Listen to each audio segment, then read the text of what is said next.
오늘 말씀은 시편 22편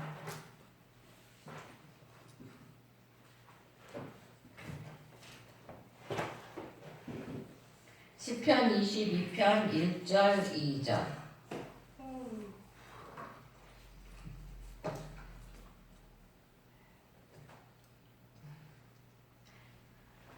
교독하겠습니다. 내 하나님이여 내 하나님이여 어찌 나를 버리셨나이까 어찌 나를 멀리하여 돕지 아니하시오며 내 신음소리를 듣지 아니하시나이까. 내 하나님이여 내가 낮에도 부르짖고 밤에도 잠잠하지 아니하오나 응답하지 아니하시나이다. 아멘. 오늘 본문은 다윗이 하나님 앞에 도움을 굉장히 많이 소망하면서 지은 시예요. 막 너무나 괴로워갖고 정말 신음소리를 내다시피 하면서 밤낮으로 하나님을 부르짖는 그런 시인 거죠. 그런데도 하나님이 응답을 안 하는 그러한 것이었죠. 여기에 보면 내 하나님이여 내 하나님이여 라고 말하고 있습니다. 이거는 정말로 적극적인 표현을 나타난 것이기도 하지만 신앙심을 나타낸 것이라는 것일 수도 있다는 것입니다. 내 하나님이여 내 하나님이여 이거는 절박함을 나타낼 수도 있지만 다윗의 신앙심 하나님 나에게는 하나님밖에 없습니다. 하나님은 나의 하나님입니다. 이런 신앙을 고백하는 것일 수도 있다는 것입니다. 지금 다윗은 단순히 자신의 고통을 호소하거나 부르짖음에도 절망에 빠져 한탄하고 있는 것이 아니라는 것입니다. 본문 2절의 내용에 보면 그렇게 되어 있죠. 내 하나님이여 내가 낮에도 부르짖고 밤에도 잠잠하지 아니하오나 응답하지 아니하나이다 라고 말하고 있으니까 하나님 앞에 계속해서 울부짖고 기도하고 그러는데도 하나님이 자기에게 응답을 하지 않는다고 말을 하는 것이죠. 그러니까 다윗은 하나님이 자기를 자기로부터 멀리 떠나 계시고 그리고 자기는 하나님께 버림을 받았다는 그러한 생각에 아픔을 느끼고 몸부림치고 있다는 것입니다. 여러분 예수님이요 이 소리를 언제 했어요? 예수님이 십자가상에서 하셨잖아요. 그렇죠? 아버지여 왜 나를 버리셨나이까? 그게 언제 한 거예요? 예수님이 십자가에서 돌아갔을 때 하나님과 정말 절교했다고 하나님이요 예수님이 십자가상에서 아버지 왜 나를 버리셨나이까 이렇게 말을 할 때는 하나님이 예수님이 그 십자가상의 고통이 괴로워서 그런 것이 아니라 하나님과 단절된 것이 하나님이요 그때 예수님을 철저하게 버리셨어요. 철저하게 버리셨기 때문에 수월 그러니까 지옥 끝에까지 내려가게 내버려 뒀다는 것이죠. 예수님이 그거를 못 견뎌 했다는 것이에요. 그러니까 예수님이 나의 기도를 안 들어주시는 것이 못 견디는 것이 아니라 예수님이 나를 버렸다는 것에 대해서 못 견뎌서 절규하는 거였다는 것이죠. 예수님은. 근데 다윗도 지금 또한 그러고 있다는 것입니다. 뉴 잉글랜드의 감리교 교단에 스테판 올린이라는 그 목사님이 계셨어요. 그래서 이제 그 목사님이 막 굉장히 지금은 목회를 굉장히 크게 하시는데 한때는 낙담이 되어서 목회를 안 하려고 그럴 때가 있었어요. 근데 이제 그때가 언제냐면 이제 초창기에 이제 교회를 막 개척해가지고 막 교회를 막 이루어 나가고 있는데 이제 꿈을 꿨어요. 꿈을 꿨는데 그 큰 바위가 있더래요. 바위가 있는데 목사님이 아무리 꽃갱이로 바위를 쳐도 그러면 꽃갱이로 한 10년이고 20년이고 치면은 바위가 구멍이라도 나야 되잖아. 그쵸? 그런데 전혀 요동을 안 하더래요. 그래갖고 그 다음날 꿈을 깨갖고 이게 무슨 꿈이지? 이랬대요. 근데 이제 그때 막 이제 교회를 개척하고 막 해나가고 그리고 교회 지금이나 그때나 개척하고 나면은 왜 힘든 거잖아. 힘들 때잖아요. 그리고 또 그렇게 힘들 때는 하나님이 또 이렇게 막 일꾼들을 쉽게 안 보내주시잖아요. 그쵸? 그러니까 막 절망 가운데 이 목사님이 있었던 것이죠. 근데 그 다음날 또 꿈을 꿨어요. 꿈을 꿨는데 또 계속해서 자기 꽃갱이질을 하는 거예요. 바위에다가. 그런데 그 바위가 계속 조금도 구멍이 안 뚫어지는 거여서 이 목사님이 이건 내가 해서는 안 되는 것인가 보다. 그러니까 목회도 하나님이 이 목회를 보여주시는 건데 내가 목회를 앞으로 못할 것을 보여주시나 보다 이렇게 생각하고 절망하고 목회를 접으려고 이제 막 그러고 있었어요. 그래서 이제 그 다음에 또 꿈을 꾸는데 그때 누가 나타나냐면 천사가 나타나서 묻더래요. 네가 하는 일이 무엇이냐 그렇게 그러더래요. 하나님이 너에게 하라고 한 것이 무엇이냐. 하나님이 너에게 하라고 한 것은 곡괭이질이라는 것이죠. 하나님이 너에게 그 바위를 무너뜨려라 이렇게 말한 것이 아니라 너는 그냥 곡괭이질만 하라는 것이죠. 그러니까 왜 네가 실망하느냐. 바위가 넘어지고 깨지고 하는 거는 하나님의 소관이지 네 소관이 아니라는 것이죠. 그러니까 너는 곡괭이질만 해야 되는 건데 너 왜 거기에서 넘어지느냐고 그러더래요. 그래갖고 꿈에 깨고 난 다음에 그 다음날 그 목사님이 다시 일어서서 목회를 정말로 성공적으로 했다고 합니다. 무너지니까는 실망하지 않고 목회를 하게 됐다는 것이죠. 오늘 이 시는 자기가 처한 환난 가운데서 하나님의 구원하심을 바랬으나 하나님이 구원해 주시 않은 그리고 항상 하나님이 철저하게 침묵하고 계시는 그러한 내용이라는 것이죠.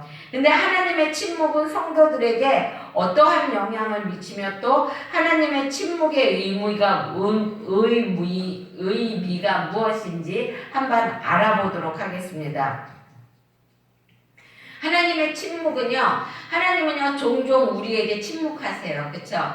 정말로 나도 이제 지금 오늘 새벽에도 하나님 앞에 하나님 기도하는 게 조금 그 전에 막 갈급할 때하고 조금 달라지더라고요. 그래서 내가 좀 하나님 앞에 덜 갈급하게 기도하나 이런 생각을 오늘 아침에 했어요. 근데 때로는 기도를 해도 하나님이 없는 것 같을 때가 있잖아요. 그렇죠? 그럴 때 우리 하나님이 침묵하고 계실 때가 있다는 것입니다. 그러면 하나님이 언제 침묵하시냐? 그러냐면은요, 인간의 죄가 하나님을 침묵하게 한다는 것입니다. 이사야 선지자가요, 여호와의 손이 짧아서 구원치 못하심도 아니요 귀가 둔하여 듣지 못하심도 아니라 오직 너희 죄악이 너희와 너희 하나님 사이를 내었고 너희 죄가 그의 얼굴을 가리워서 너희를 듣지 않게 하심이라 라고 말하고 있어요.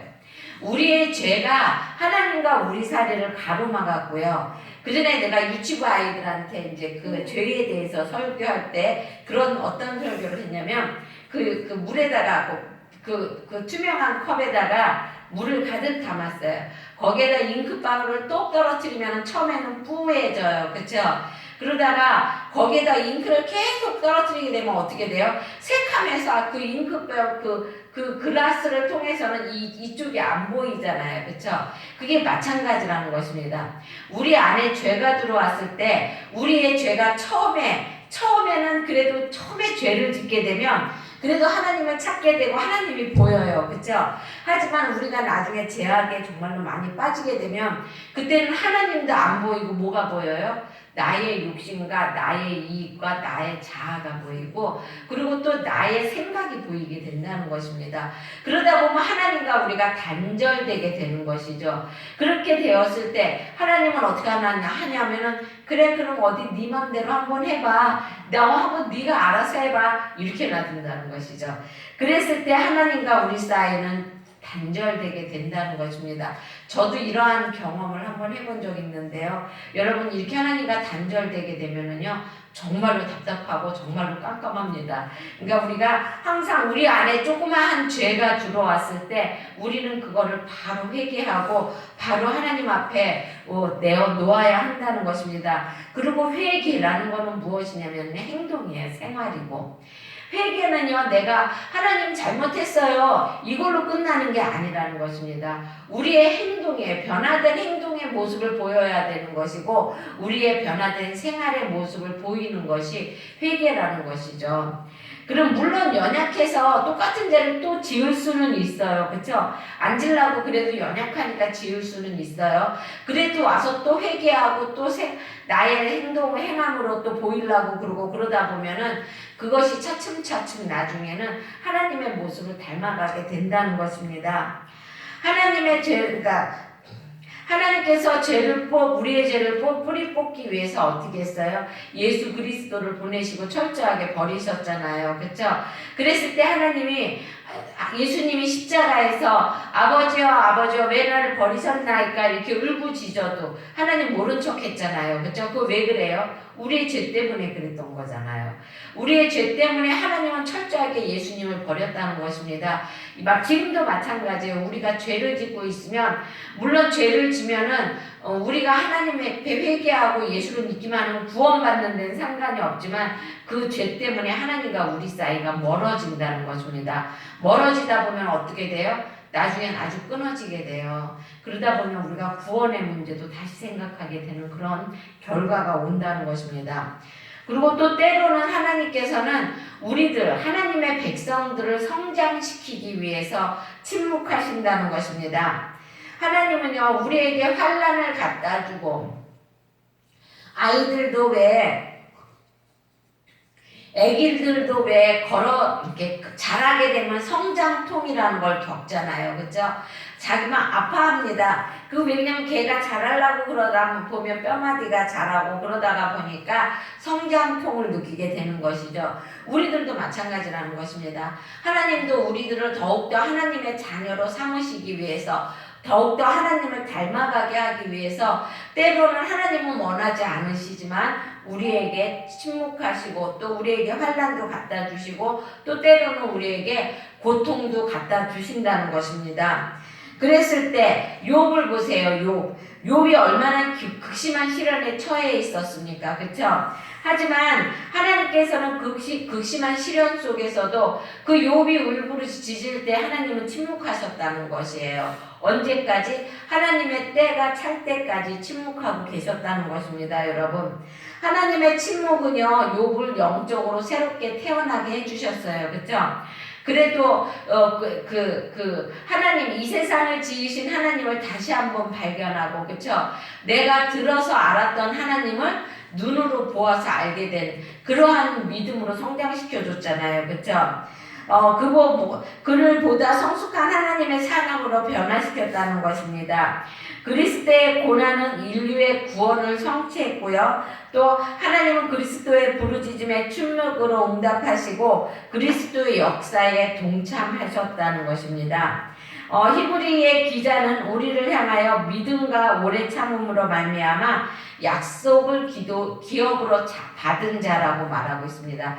여러분, 우리가 하나님 앞에 오는 우리가 이 세상에 얼마나 고통이 많습니까? 그렇죠? 육신적인 고통, 아니면 또 어둠의 세력에 대한 고통, 또 근심 걱정에 대한 고통, 그리고 또 물질에 대한 고통, 그렇죠? 얼마나 많은 고통과 환난이 있습니까? 하나님은 그 가운데 우리를 놔두시는 거는요, 우리를 오래 참고 침묵하고 계시는 것은요, 우리가 성장하기를 원하시는 것이에요. 우리에게 물질의 고통을 갖다 주시면서 그래, 너네 물질이 없을 때 누구를 의지하나 한번 보자. 그러면서 우리가 믿음으로 승리하고 하나님만을 의지하기를 원하시는 것이고요. 우리가 병마 때도 마찬가지예요. 우리에게 가끔가다 아픔을 갖다 주시고 그러는 것도 하나님이 우리가 누구를 의지하나를 보시는 것이에요, 여러분. 우리는요, 어떠한 상황이 왔을 때 사람은 금방 변하기가 쉬워요. 사람의 마음은 아침 저녁으로 변하고요. 그리고 오늘의 친구가 내일의 원수가 될 수도 있는 게 사람이에요. 하지만 하나님은 어때요? 하나님은요, 한번 너는 내 거다고 불러주시면은요, 우리가 언제든지 행복하기를 원하시고요, 우리가 잘 되기를 원하신다는 것입니다. 우리가 우리 자녀들을 때로는 때려주잖아요. 그들에게 아픔을 주잖아요. 왜 그러는 거예요? 그 자녀가 잘못했을 때 그 자녀가 바로 서게 하기 위해서 우리는 그 자녀에게 고통을 주잖아요. 그렇죠? 하나님 역시 마찬가지라는 것입니다. 하나님도 우리를 제대로 키워주기 위해서 네 모습에서 나의 모습을 바라보고 싶어 하시기 때문에 우리에게 때로는 고통도 갖다 주고 때로는 시험도 갖다 주고 또 때로는 실망도 안겨주고 그런다는 것입니다. 여러분 그럴 때일수록 우리는 어떻게 돼야 돼요? 그럴 때일수록 우리는 더욱더 하나님 앞으로 다가와야 되는 것이고 더욱더 하나님 앞으로 와야 한다는 기도해야 된다는 것입니다. 그러면 하나님의 침묵과 성도의 자세, 성도는 어떻게 해야 되는가? 하나님의 침묵 앞에서 우리는요 여전히 하나님은 나의 하나님이심을 고백해야 한다는 것입니다. 예수께서 처참한 고통으로 인해 단절의 상황 속에서도 하나님과의 관계를 포기하지 아니하셨다는 것이죠. 그는 그때에도 하나님을 향해서 나의 하나님이라고 부르고 또 하나님께 자신을 의뢰했다는 것입니다. 본문에서 다윗도 그랬어요. 나를 버리며 멀리 하시며 돕지 아니하시며 듣지 아니하시는 절망적인 상태에서도 그는 나의 하나님이라고 외치면서 하나님과의 관계를 강조했다는 것입니다. 그러니까 여러분 항상 무엇인가 어려움이 왔을 때는요 하나님에게 와서 부르짖고요 하나님에게 와서 기도하시기 바랍니다. 그러면은요 하나님이 도움의 손길을 주시고요 그리고 또 우리의 문제를 해결해 주시고 여러분 하나님이 해결해 주셨을 때만이 문제가 완전하게 해결되죠.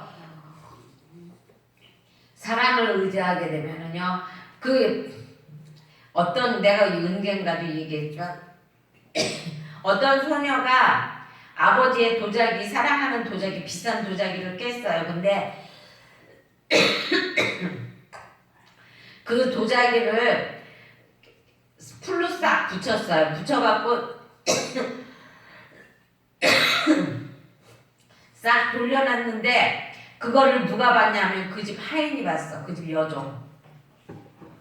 그러니까 그 여종이 그거를 눈 감아준다고 약속을 했어요. 그 여종에게 그것을 의탁한 거죠. 그러니까 자기의 문제를. 그랬을 때 그 여종이 틈만 나면 힘든 일만 있으면 이 아이를 부르는 거야. 야, 너 일로 와 이거 청소해. 야, 너 일로 와 이거 빨리 쳐. 이렇게. 그러니까 그 사람의 약점을 가지고 그거를 이용해 갖고 자기의 이익을 취하는 거잖아요. 그렇죠? 그랬더니 이 아들이 나중에는 견디다 못해서 아버지에게 고백을 했습니다. 아버지 이거 내가 깼어요. 이렇게 말했을 때 아버지가 아들이 더 귀하지 그 도자기가 더 귀하겠습니까? 그렇죠? 그랬을 적에 여종이 아들이 그냥 나가니까 야 너 일로 와 이거 와서 이거 청소해 그랬을 때 아들은 떳떳하게 아버지한테 말했어 괜찮아 이러면서 자기 본연의 자리로 갈 수가 있었다는 것입니다. 여러분도 마찬가지예요. 사람을 의지하고 사람에게 의탁하게 되면은요 그 사람에게 잡히게 된다는 것이죠. 그러니까 우리는 항상 누구를 의지해야 돼요? 하나님을 의지해야 돼요. 교회 성장도 마찬가지예요. 교회 성장도 하나님을 의지해야 되는 것이지 사람을 의지하게 되면은요 사람 앞에 실망하게 되고 또 사람 앞에 상처받게 되고 그래요. 그래서 내가 알고 있는 목사님이 저한테 그런 말을 해주더라고요. 너무 내가 좀 정을 폭 주는 그런 저거잖아요. 그러니까 너무 성도들한테 정을 폭 주지 말라고 그러더라고요. 왜냐하면 나중에 그게 막 상처가 되고 그런다고. 그렇지만 저는 믿어요. 왜냐하면 하나님이 보내주신 분들이고 또 하나님이 함께 하시기 때문에 물론 여러분들을 믿기도 하지만 저는 하나님을 더 믿거든요. 그래서 하나님이 다 이루어 주시리라고 저는 믿습니다. 그래서 여러분도 항상 무엇을 하든지 하나님을 의지하고 하나님 앞에 간구해야 되는 것이지 그것을 사람을 의지하고 사람 앞에 무엇인가 해결을 받으려고 되면 그것이 나에게 올무가 된다는 것입니다. 그리고 또 하나님이 항상 나의 하나님이 돼야 되는 거죠. 너의 하나님이 아니라 나의 하나님이 돼야 된다는 것입니다. 그리고 또 우리가 또 하나님의 침묵에 대해서 어떻게 해야 되냐 하면 우리는 주야로 끊임없이 부르짖어야 한다는 것입니다. 하나님이 침묵했다고 해서 거기에 대해 하나님이 침묵하시고 말씀 안 하시는 데가 뭐하러 기도해? 이렇게 하는 것이 아니라 하나님이 침묵을 하신다 할지라도 우리는 끝까지 하나님 앞에 부르짖고 간구해야 된다는 것입니다. 하나님의 무관심에 직면하게 될 때 그 심령의 번민, 하나님이 우리를 무관심하게 할 때 우리가 번민을 많이 하죠. 그렇죠? 이걸 어떻게 해야 되나, 이것이 맞는 것인가 틀린 것인가 이런 것도 잘 모르게 되고 그러잖아요. 그렇죠? 그러나 시편 기자는 여전히 하나님을 신뢰한다는 것입니다. 여러분도 여전히 하나님을 신뢰하시기 바랍니다. 혹시라도 하나님이 그리 아니하실지라도 하나님을 신뢰해야 된다는 것이죠. 예수님께서 자신의 죽음이 인류의 구원을 위해 필연적인 사역임을 증거하시기 위해 겟세마네 동산에서 어떻게 하셨어요? 땀방울이 핏방울이 얼마나 간절하게 기도했으면 땀방울이 핏방울이 되어서 흘렀겠어요. 그렇죠? 그래 주님의 이러한 태도는 어떠한 상황에서라도 그것이 명백한 하나님의 섭리에 의한 것이라면, 하나님의 뜻이라면 끝까지 우리는 하나님께 간절히 매달려야 한다는 것이에요. 예수님이 죽는 것이 하나님의 섭리라면 그 끝까지 기도하면서 매달리고 끝까지 그것을 순종해야 된다는 것입니다. 우리 역시 마찬가지예요. 하나님, 내가 정말로 그 전에 그 제자 훈련이라고 있어요. 제자 훈련, 그걸 내가 몇 살에 받았냐면 32살에 받았나? 32살에 제자 훈련이라는 걸 받았어요. 근데 그때 맨 마지막이 뭐냐면은 너는 순교할 수 있는 거예요. 하나님이 나에게 너 순교해라 이렇게 말을 한다고 하면은 순교할 수 있겠습니까? 나는 나 순교할 수 있어 이렇게 못 쓰겠더라고요. 그런데 그렇게 쓰신 분들도 있어요. 그 중에는. 그런데 그래야 된다는, 그것이 하나님이 나의 순교일지라도 그것을 우리는 해야 한다는 것입니다. 그것이 나에게 때로는 안 좋은 것이고 때로는 나에게 손해가 보는 것이라 할지라도 하나님이 원하시는 것이고 하나님의 섭리가 그것이라면 우리는 감사함으로, 내가 이렇게 몸이 아픈데 어떻게 감사함이 나와? 내가 이렇게 일이 이렇게 많이 밀렸는데 내가 이렇게 일이 지금 안 되고 있는데 어떻게 감사함이 나와? 그래도 감사하라는 것입니다. 그렇게 끝까지 감사하다 보면은 하나님께서 하나님의 때에 그 모든 것을 베껴주신다는 것입니다. 여러분, 성도는 절망 속에서 좌절하지 않고 실패 가운데 포기하지 않는다는 것입니다. 왜냐하면 인생의 절망과 실패의 순간은 하나님께서 구원의 팔을 펼치시기에 절호의 기회고 찬스라는 것입니다. 어떤 분이요, 그 주식을 하는데, 그때 모란에 있는 그 주차장을 하시는 그 주차장 관리 하시는 분이 주식을 하세요. 근데 그분이 그 주식 갖고 솔솔 재미를 보셔서 땅도 사고 그러셨어요. 그러니까 내가 혹해서 나도 그거 할까 봐요. 그랬더니 이거는 완전히 뭐라 그러더라, 그 투기, 그러니까는 도박이라고 그러더라고요. 그러시면서 나한테 뭐라고 말씀하시냐면 살라고 그러면 제일 떨어졌을 때 사래요. 제일 떨어졌을 때 사야 올라갈 수 있다. 그러니까 마찬가지라는 것입니다. 하나님도 우리가 절망의 밑바닥을 칠 때 그때가 정말로 하나님의 오른손, 능력의 오른손이 우리를 붙잡을 때라는 것입니다. 그러니까 여러분, 절망 가운데도 항상 감사하시고, 그리고 또 그 가운데서도 하나님의 구원을 믿고, 그리고 또 항상 하나님께 계속 부르짖는 여러분이 되시기를 바랍니다. 항상 주야로 여러분, 우리 교회 얼마나 좋아요. 주야로 기도하는 교회잖아요. 새벽 예배 있죠. 저녁에 또 8시 기도회 있죠. 또 우리 전도사님 또 7시 기도회 있죠. 우리 전도사님 또 요새 그게 겟세마네 기도회인가? 다니엘 기도회 또 그거 하시느라고 8시부터 또 하시죠. 얼마나 좋아요. 기도회가 많으니까 밤낮으로 와서 기도하고 부르짖기 좋잖아요. 그렇죠?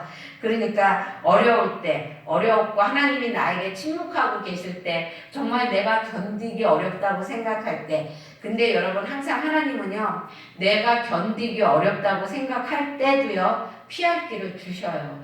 나는 그거 몇 번인가를 경험했는지 몰라요. 이거 이리로 가면 내가 정말 죽을 것 같은데 꼭 하나님이 누군가를 만나게 해주신다거나 아니면 일이 우연히 풀리게 해주신다거나 이렇게 꼭 피할 길을 주시더라고요. 그러니까 여러분도 하나님에게 항상 그리 아니하실지라도 감사하며 기도하는 여러분이 되시길 주의 이름으로 축원드립니다. 기도하겠습니다. 사랑해 주님 감사합니다. 하나님, 주님은 나의 하나님이십니다. 하나님, 내가 언제나 어렵고 힘들 때 나의 방패가 되어주시고 또한 나의 반석이 되어주신 하나님 아버지 감사합니다. 하나님, 저희들은 하나님 아버지 항상 작은 일에도 하나님 아버지 힘들어하지만 하나님 주님께서 하실 일을 기대하면서 항상 하나님 아버지 기쁨으로 주님 앞에 나아가며 하나님 기도와 간구로 주님 앞에 나가게 하여 주시기 원합니다. 감사합니다. 하나님, 주님께서 붙잡아 주시고 주님께서 함께하여 주실 것 믿사오며 예수님의 이름으로 기도드렸습니다. 아멘.